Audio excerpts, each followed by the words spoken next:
Iran America യുദ്ധം കഴിഞ്ഞപ്പോൾ ഏകദേശം 7.5 ലക്ഷം കോടി രൂപയാണ് ട്രംപിന്റെ കൈകളിൽ വന്നു ചേർന്നത്.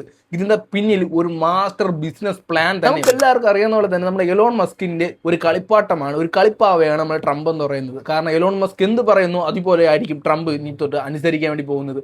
അങ്ങനെയുള്ള സിറ്റുവേഷനിൽ ഈ ഒരു യുദ്ധം നടക്കുമ്പോഴും എലോൺ മസ്കിന് വലിയ രീതിയിലൊരു തുകയ്ക്ക് ആവശ്യം വരെയാണ്. അത് തൻ്റെ സ്ഥാപനമായ സ്പേസ് എക്സ് എന്ന് പറയുന്ന ആ ഒരു സ്ഥാപനത്തിലോട്ട് ഏകദേശം 75 ബില്യൺ US ഡോളറാണ് ആവശ്യമായിട്ട് വരുന്നത്. എന്നാൽ ഈ ഒരു യുദ്ധം നടക്കുന്ന സാഹചര്യത്തിൽ അത് ഒട്ടും അനിവാര്യമായിട്ട് എത്തിക്കാൻ, ആ ഒരു ഫണ്ട് എത്തിക്കാൻ വേണ്ടി പറ്റുന്നില്ല.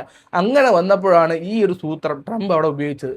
സംഭവം എന്ന് വെച്ചാൽ ഈ ഒരു യുദ്ധം കാരണം മാർക്കറ്റ് പ്രോഫിറ്റ് ഫോളിയോ മൊത്തത്തിൽ IPO മൊത്തത്തിൽ ഡൗൺ ആയിരിക്കുമ്പോഴും ഇത്തരത്തിലുള്ള എമൗണ്ട് കിട്ടാൻ വേണ്ടിയിട്ട് എലോൺ മസ്കിന് നല്ല രീതിയിൽ പാടുപെടും.